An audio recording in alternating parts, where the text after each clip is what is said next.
तो 100 में 95% कैसे लाएं। तो 100% फिक्स टॉपिक को देख लेते हैं हम। तो इसमें हमें क्या क्या पढ़ना है। तो सबसे पहले जो है लेखक का साहित्यिक परिचय, जो कि 5 अंक में पूछा जाता है, तो यह फिक्स टॉपिक है दोस्तों। दूसरा देखते हैं कवि का साहित्यिक परिचय, यह भी फिक्स है, जो 5 नंबर में आता है। तो 10 नंबर इस तरह से अपने इकट्ठे हो जाएंगे, ठीक है। तो अगला देखते हैं कि जो कहानी है, कहानी 5 अंक की आती है, ये भी फिक्स होती है, हर साल आती है, लगातार बोर्ड एग्जाम इनको रिपीट करता रहता है। और खंड काव्य, ये तो अपने क्षेत्र के हिसाब से देखा जाता है, जिला के हिसाब से लिखा जाता है खंड काव्य को, ये भी 5 अंक का आता है। संस्कृत पद्यांश श्लोक, ये 7 अंक का आता है। रस छंद अलंकार, ये भी कितने 6 अंक का आता है। तो कुल मिला के 33 अंक हुए, ठीक है। तो ये 33 अंक फिक्स्ड होते हैं। तो हम 100% जो फिक्स टॉपिक है उनको देख लेते हैं, आपको किस किस को पढ़ना है, ठीक है दोस्तों। तो 100% फिक्स टॉपिक लेखक के साहित्यिक परिचय में जो 5 अंक आता है, उसमें आपको किस किस लेखक का साहित्यिक परिचय पढ़ना है। तो फर्स्ट है वासुदेव शरण अग्रवाल जी का, आपको पढ़ लेना है, ठीक है।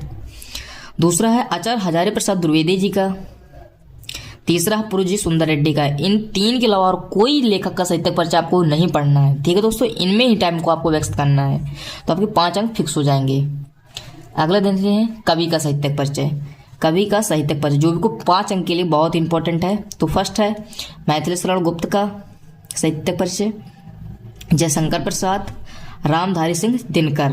तो ये इनमें से भी 3 आपको पढ़ना है, कवि के साहित्यिक में से 3 पढ़ना है, बाकी अदरवाइज को टाइम नहीं देना है। इनको मेन इंपॉर्टेंट है, जो 2 से 3 दिन में आपको तैयार करना है, ठीक है। तो ये कवि का साहित्यिक परिचय है। अगला देख लेते हैं कहानी, ठीक है। कहानी को देख लेंगे अब। ये कहानी है, ठीक। कहानी 5 अंक की आती है, ये भी फिक्स होती है। पंचलाइट, बहादुर, ध्रुव यात्रा, इन तीनों को आप कंप्लीट कर ले तो आपके 5 नंबर बिल्कुल फिक्स हो जाएंगे दोस्तों। तो इनको छोड़कर ना जाएं दोस्तों, ठीक है। अगर 3 में से 2 भी कंप्लीट कर लेंगे ना, पंचलाइट और बहादुर कहानी को फिक्स कर लें, ठीक है। पंचलाइट और बहादुर को फिक्स कर लेंगे तो आपके 5 नंबर फिक्स हैं, क्योंकि ये फिक्सड है, ठीक है। खंडकाव्य देख लेते हैं। तो खंडकाव्य का होता है अपने जिले के हिसाब से देखा जाता है। तो हमारा जिला बांदा हो तो इसमें श्रवण कुमार को लिखा जाएगा, ठीक है। बांदा के जितने छात्र होंगे वो श्रवण कुमार का खंडकाव्य लिखेंगे, जो कि 5 अंक का आता है, बहुत इंपॉर्टेंट है। ये 5 अंक भी आपके फिक्स्ड हो जाएंगे, ठीक है। संस्कृत श्लोक देख लेते हैं। तो संस्कृत पद्यांश, ठीक है, पद्यांश श्लोक जो होता है 7 अंक का आता है, वो फिक्स होता है। किसमें से आएगा? सुभाष रत्नंतनी से होगा या फिर जाता कथा से। इसमें से 2 श्लोक आते हैं, इसमें से एक तो फिक्स ही है, नहीं एक इसमें से दे देगा, ठीक है। 2 श्लोक में एक करना है, ये को 7 अंक का आएगा आपका, ठीक है। तो ये 7 अंक भी फिक्स है आपकी। अगले दिन रस जो होता है 2 अंक का आता है। इसमें श्रृंगार रस तैयार कर लेना है आपको, हस रस तैयार कर लेना है, करुण रस तैयार कर लेना है, वीर रस तैयार कर लेना है। तो दोस्तों इस प्रकार से आपको मोस्ट इंपॉर्टेंट जो है तो ये 3 है नीचे वाले, ठीक है। ये हस रस, करुण रस, वीर रस, इनको 3 कंप्लीट करना, आपको 2 नंबर पक्का फिक्स हो जाएंगे। छंद की बात कर लेते हैं। छंद, ठीक है, छंद भी 2 नंबर में आता है। तो आपको दोहा, असुरठा, ये दोनों कंप्लीट करना है, ठीक है।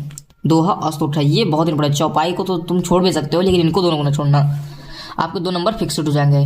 देख लेते हैं अगला है अपना अलंकार के बारे में। अलंकार, ठीक है, अलंकार जो कि 2 नंबर में आता है अपना। तो देख लेते हैं कौन कौन सा अलंकार आपको पढ़ के जाना है। तो ये चारों इंपॉर्टेंट है, तो आपको इन चारों को पढ़ के जाइएगा। फर्स्ट रूपक, सेकेंड है यमक अलंकार, थर्ड है अनुप्रास अलंकार और फोर्थ है अनुप्रास उत्प्रेक्षक अलंकार। तो दोस्तों आपको इस प्रकार से अलंकार को भी पढ़ के जाना है। आप इतना ही पढ़ना है जिसमें से आपसे 100 में से 90 नंबर फिक्स हो जाएंगे। दोस्तों आपको वीडियो कैसे लगे कमेंट में जरूर बताएं, और वीडियो को चैनल को सब्सक्राइब जरूर कर लें ताकि अगला नोटिफिकेशन आप तक पहुंच सके। तो दोस्तों धन्यवाद।